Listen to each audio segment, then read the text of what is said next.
Good morning and welcome to this final keynote session. My name's Chris Williams. As Ross mentioned, I'm currently Chair of Arts in Queensland and as of 4 days ago, also Deputy Chair of Regional Arts Australia. And can I just say, it's been a fantastic event from my point of view.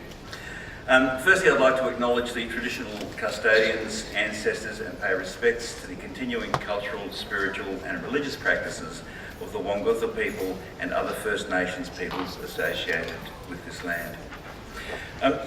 One of the great delights about events such as Arts and Edges is that they provide opportunities to meet and engage with colleagues and practitioners from across the country and indeed internationally, perhaps for the very first time. One of the great paradoxes about these events is that it is certainly not unusual to meet colleagues and practitioners from one's own town, city, state or region, perhaps for the very first time. Despite the fact that Lindy Hume and I are both based in South East Queensland, we actually met for the first time just a couple of days ago here at Arts and Edges on the opposite side of the continent. However, whilst we may not have met in person until recently, Lindy's formidable reputation precedes her. Her CV is extraordinarily deep and diverse. Lindy Hume, Artistic Director at Opera Queensland, is one of Australia's leading directors, acknowledged internationally for fresh interpretations and progressive artistic leadership of a number of Australian arts organisations, including the Sydney Festival and the Perth International Arts Festival. Previous roles include Artistic Director of West Australian Opera, Victoria State Opera and Oz Opera, the national regional touring arm of Opera Australia. Lindy is a passionate advocate for leadership, global connectedness and excellence in Australia's regional arts. She is currently Chair of South East Arts and serves on the Board of Regional Arts New South Wales. In 2007, Lindy was awarded the Honorary degree of Doctor of Letters by University of Western Australia in recognition of her contribution to the cultural life of Western Australia. As a director, Lindy has produced more than 50 major productions across Australasia and internationally. Lindy will today speak about how major performing arts companies can more meaningfully engage with regional Australia and the excellence narrative where it fits into regional Australian arts. Whilst I very much look forward to learning more about Lindy's creative reconciliation of all of her richly diverse artistic backgrounds, perhaps we can glean a hint from Lindy's answer to a recent media interview question, how do you define success? Her response, love, art, wisdom, adventure. Please welcome Lindy Hume.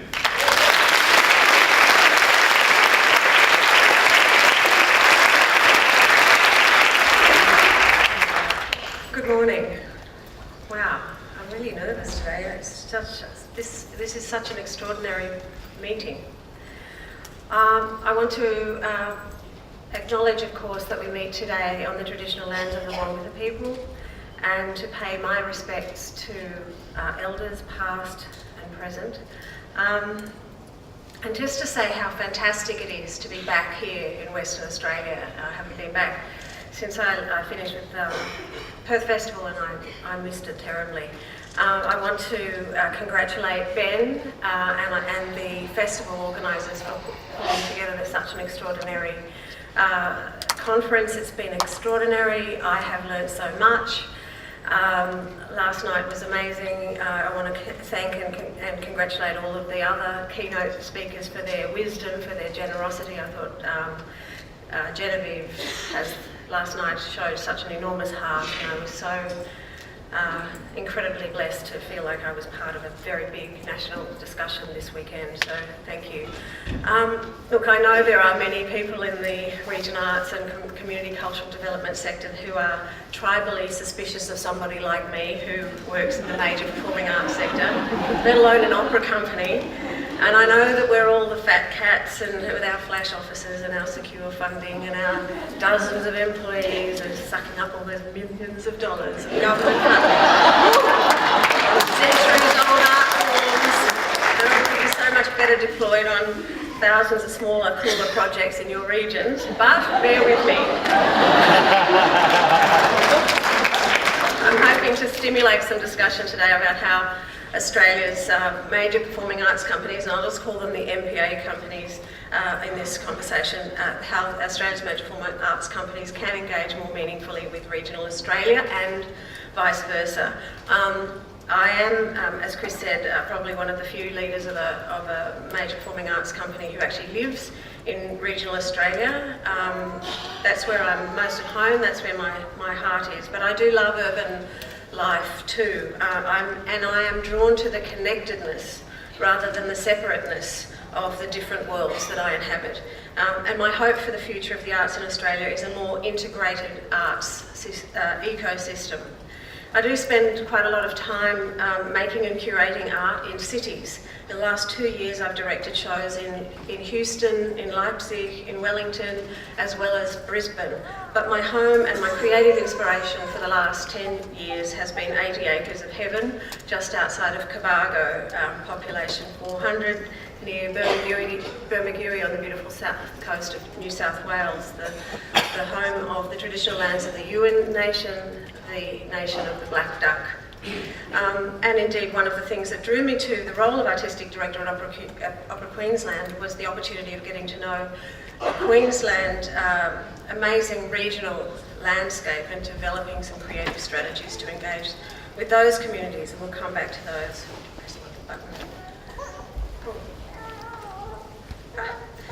This is the title of a talk I gave last year at the Arts Queensland's Articulate conference in Rockhampton, and it did seem to touch a nerve of recognition when I shared my concern about the very obvious disconnect in the language that has been used to describe the arts in regional Australia v. metropolitan centres. And the language that we use shapes our identity, our society, our culture. Language matters. And I had stumbled on this curiosity quite accidentally when I was asked to speak at the Vice-Chancellor's Awards for Excellence at the Southern Cross University in Lismore in 2013. And because I was speaking at an Excellence Awards at a regional university, it seemed logical to talk about excellence in the regional arts. And I hadn't really given it much thought before that. So in preparation, I picked up the Creative Australia document, which had just been released. I believe that was only last year. Creative Australia, remember that? Which had just been released, in which I knew that the concept of excellence was front and centre. I wanted to see what it said about excellence in regional arts. And as I was working my way down to the back of the document, where the section on regional arts was hiding, I noticed that the language became notably less aspirational the further back one travelled. It dawned on me that at the front end of the document, which dealt with mostly metropolitan pursuits, the word excellent was used a lot, I counted, up to 5 times on some pages, but in the section that was specifically talking about regional arts, the E word wasn't used once. For regional arts, there was a completely different vernacular. Suddenly we were talking about resilience, inclusiveness, cohesiveness, the arts linking and unifying people from different backgrounds and circumstances, fostering understanding and building a common sense of purpose. And yes, we know all of that. We love it, we live it. But what about excellence? This omission implied to me that there was a lack of faith in the possibility that regional arts artists can also produce excellent or even great art. Then I became obsessed and went hunting for other policy documents, and sure enough, the words quality and excellence were used equally sparingly elsewhere. And I began to form the view that regional artists were being talked down to. If that was the case, I wondered why. And why is the word excellence so problematic? Here in Kalgoorlie, I've heard it being described as a problem word, a divisive word. Is the concept of excellence seen somehow as unrealistic or too highfalutin or elitist or in our egalitarian regional communities? Is the pursuit of artistic excellence a bit arty-farty, self-indulgent? This week I heard someone describe an aspiration to excellence as a bit of a wank. Do we deserve it less than our metro cousins? Or is excellence simply less important to us than our other more exclusive cultural values?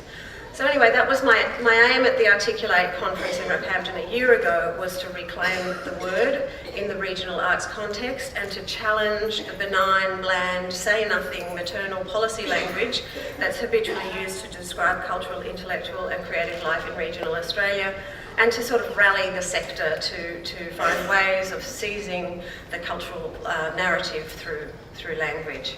Now here we are in Kalgoorlie a year later. Has anything shifted? Well, actually yes, I think it has. There has been a definite shift at federal level. The language is changing. Certainly the Arts Minister is genuinely passionate about regional arts. We know that from his presence and what he said this week. And if the jostling for regional credibility that I observed at the recent Major Performing Arts meeting in Canberra is anything to go by, regional is definitely the new black. Now that we're officially a culturally ambitious nation, the word excellence is getting more of an airing in the discourse on regional arts. Change slide. The E word might be used more often these days, but it is still surprisingly provocative, even controversial. Imagined as an immutable and absolute, the rigours of excellence in the arts are still seen by some as the enemy of inclusiveness. And since Rockhampton, I've discovered that finding consensus on a definition of the word itself, as it relates to the arts, is still elusive. My friend, the violinist Brendan Joyce, thinks the word is damaged. And as Robin Archer wrote recently, the word is filled with so many unknowns. You know, I know what I mean when I use the word, she says, and me too, I do. What does the word mean to you? Last week I asked some colleagues to help me out with their definition of excellence, but that didn't narrow it down either. Here are some of their thoughts. I'll just rush through these fairly swiftly.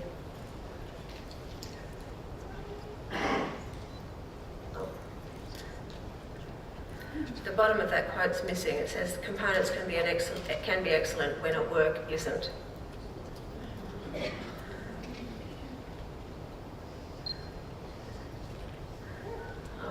You're missing the bottom line of each of these, which is a shame.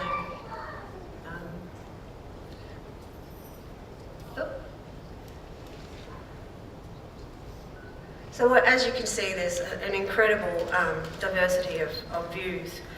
My personal favourite remains the one that I shared with the Rockhampton audience, is former Edinburgh Festival Director Sir Brian McMasters from his 2007 review supporting excellence, and where he was very well aware that the use of that word in the title of the review was a linguistic retro shift with very important cultural implications. This is what he says: excellent culture takes and combines complex meanings, gives us new insights and new understandings of the world around us, and is relevant to every single one of us. If culture is excellent, it can help us make sense of our place in the world, ask questions we would not otherwise have asked, understand the answers in ways we couldn't otherwise have understood, and appreciate things we've never before experienced.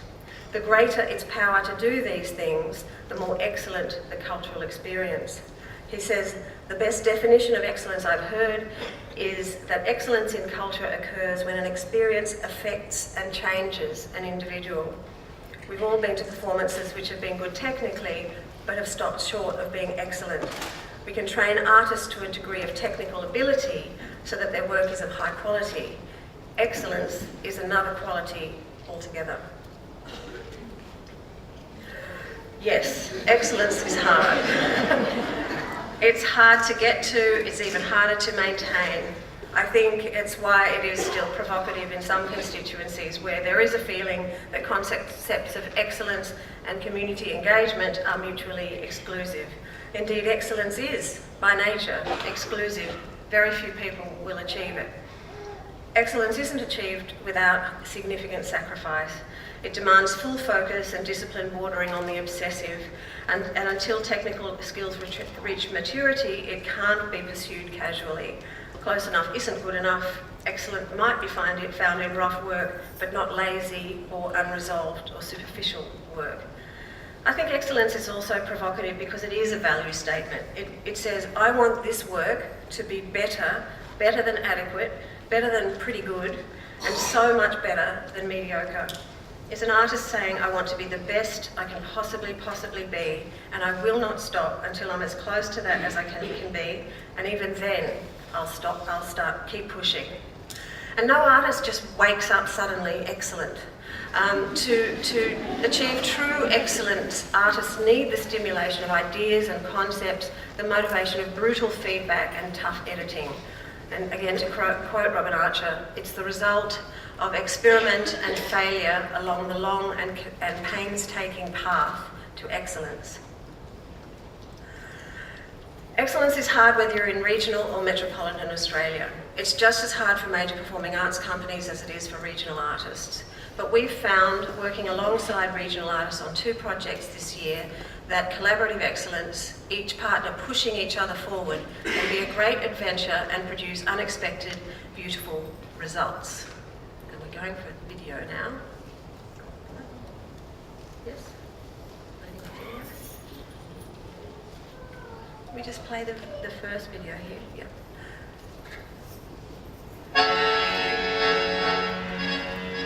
And I'm going to keep talking over this video. So here's some video from Abandon, which was co-created last year by myself, Raywin Hill, who was then the artistic director of the Townsville-based dance company Dance North, and the amazing Scottish classical accordionist James Crabb.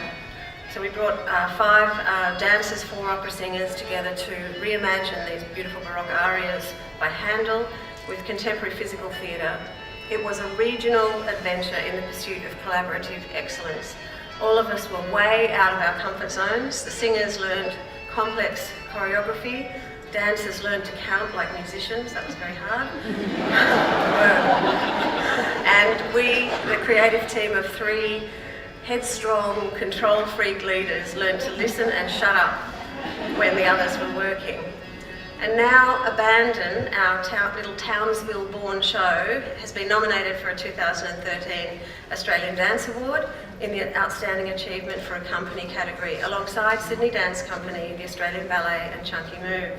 We think that's pretty excellent.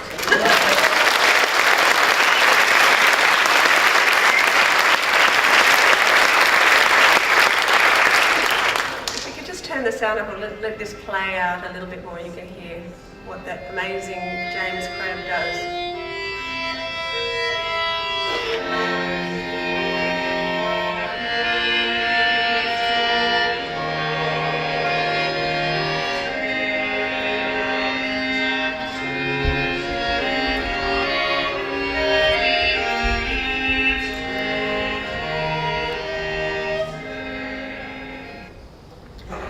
So it is a great example of the kind of connections that more regional artists and companies could be making with major performing arts companies. By sharing our resources, we were able to create a new work that was greater than the sum of its parts, a work that was proudly owned by both companies. I believe our MPA status empowers us to empower others. Like museums and galleries, the majors are part of our country's hard cultural infrastructure, and that infrastructure has enormous capability and it can be deployed in many different ways. Here's another example. When I joined Opera Queensland in 2012, it was clear that after about 20 years of touring regional Queensland, fly-in, fly-out touring clearly wasn't resonating with local audiences anymore.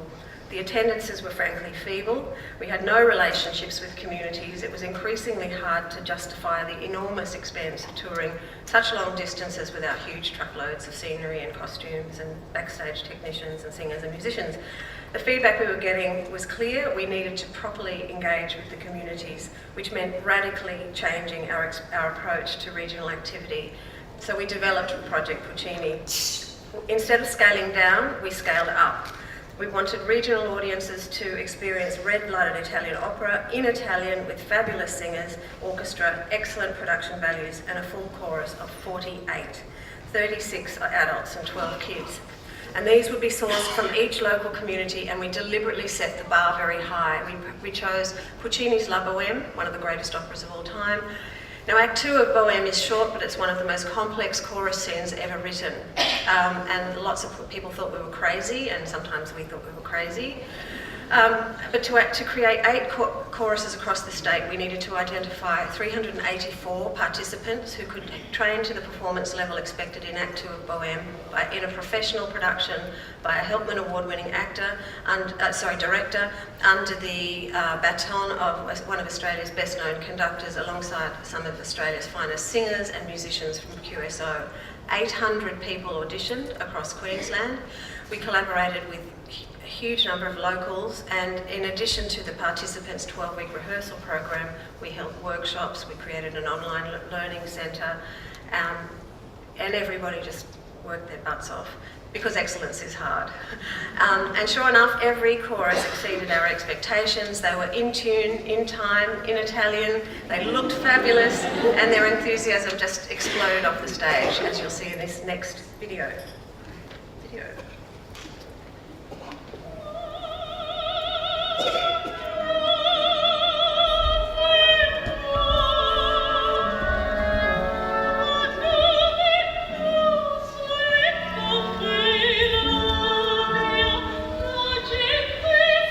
It was amazing, just a wonderful experience to be part of the Opera Queensland tour. We heard about the project and I straight away thought, this is just an amazing opportunity. Really such a pleasure to actually perform with some world-class singers and world-class musicians. It was just a real wonderful experience. It's been a fantastic journey for me, and I'm so grateful to have been part of it. I'd hope that the legacy leaves something in each of these communities, that they're the people that realise that there's something bigger out there in the arts community that they can be part of. I think there will be some people here tonight who have probably never stepped foot in this theatre. You know, it's the theatre in their town, but they may not engage in it. So I think that's what it's all about for me.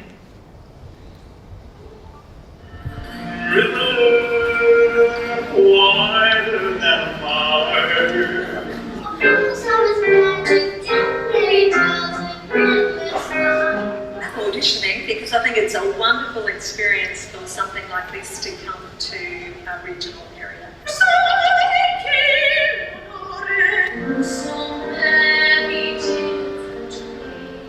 I know that the experience of performing with a group of talented people is absolutely amazing.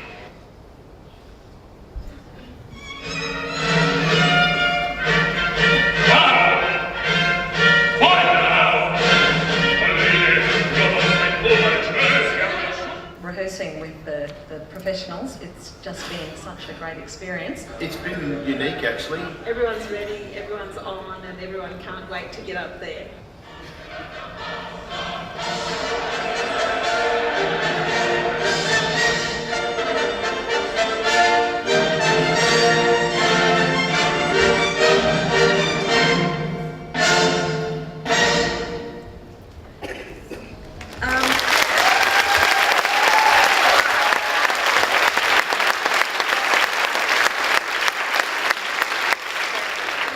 Very exciting, and we knew that we'd tapped into something very special.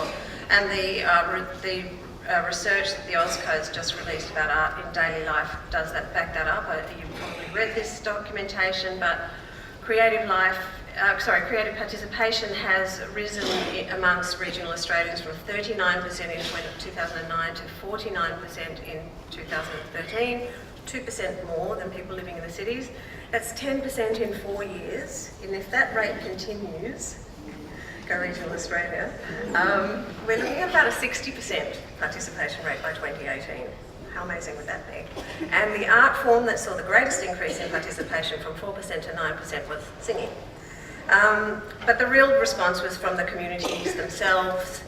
Sharing the journey on social media was a huge part of this story. We always had a bump in ticket sales when all the selfies went out on the first rehearsal with their costumes. And we commissioned Griffith University to do some independent research into the impact. And our internal goal was a 75% response from participants that overall the experience was a positive thing for their life. We got 98%. And the thing that they valued most was the close contact with the professional artists and musicians. It was media gold. We generated over 600 individual media stories. It was just an extraordinary thing. We're still getting amazing feedback. And a very nice PS was 4 of those excellent choristers who've just sung their first professional gig, and we signed them up for our co-production with Brisbane Festival and Philip Glass's The Perfect American. So, and the next year we're working with the Toowoomba and Gold Coast choruses on some big events with our friends at Queensland Music Festival. So the story does continue. Now, this is when you're meant to imagine John Lennon's Imagine playing in the background. I imagine a richly integrated cultural landscape where the major performing arts companies, key organisations and regional arts and communities work together to share the rewards of collaborative excellence. I'm kind of amazed that only 3 of the MPA companies have been here at this hugely important national conference, and huge respect to my colleagues at Opera Australia and Black Swan State Theatre Company. Because I say this to my colleagues, we don't live on separate planets, people. We all play a vital part in this amazing cultural ecosystem. And there's a lot more that connects us than keeps us apart. There's so much wisdom and so much to be gained by sharing insights with each other, and yet we never ever talk to each other, or very rarely meet, which is completely crazy. So I'm making it my personal quest to make sure that there are reps from as many majors and key orgs as possible at the next Regional Arts Australia conference in 2 years' time. But in the meantime, I want you to consider this. Major performing arts companies like Opera Queensland are actively looking for more creative ways of engaging with regional communities. So it's a perfect time for you to engage with your MPAs. Our funding agreements with governments are tied to commitments to regional activity. And some companies, as you know very well, people like Bell Shakespeare and of course the amazing Bangarra, have amazing deep national regional programs. Opera Australia, the Australian Ballet have huge touring schedules. Others are still catching up, and so this is your opportunity. If you have a collaborative project or a brilliant idea to pitch, now is the moment. So, in conclusion, being ambitious for excellence does not mean being less authentic, less real, less community spirited or less regional. On the contrary, keeping your regional voice is vital. In the whole world, one of my great inspirations is the truly excellent Knee-High Theatre based in Truro in Cornwall. It's a town about 2/3 of the size of Kalgoorlie. Their work absolutely reflects their region, the region in which they make the work, and it's made them absolutely world famous. Like that company, I see my home in regional New South Wales as a place where I, as an artist, can make things for the world stage. As Artistic Director of Opera Q, I want our regional communities to experience the most excellent work for regional artists to be inspired by working alongside excellent artists and musicians. As a member of the regional arts community, I see a future where the idea posited in the AusCo strategy that the Australian arts have no borders means that the imaginary and historical borders between the community and regional arts sectors and the mainstream arts will also vanish. That a more organic cultural ecosystem with old growth and new growth emerges and flourishes. I share Brian McMaster's view that the highest quality and the broadest audience can go hand in hand. And I certainly share Brian Ritchie's view that we're on the cusp of a new dawn in the arts in Australia, and that regional artists will be playing a larger, more dynamic role, and that we have the right to demand respect and our share of the intellectual, financial and acknowledgement pie, and the excellence pie too. And I'm optimistic and excited about that future. Thank you.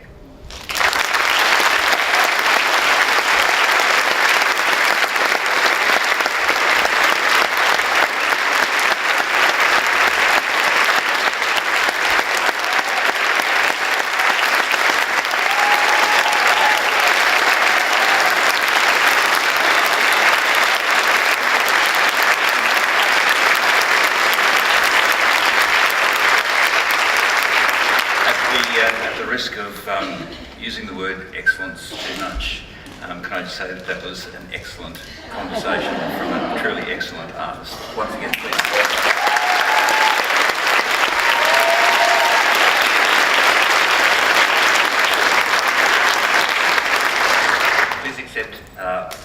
our behalf a small gift of appreciation for such a wonderful presentation. Thank you. Sure, thank you.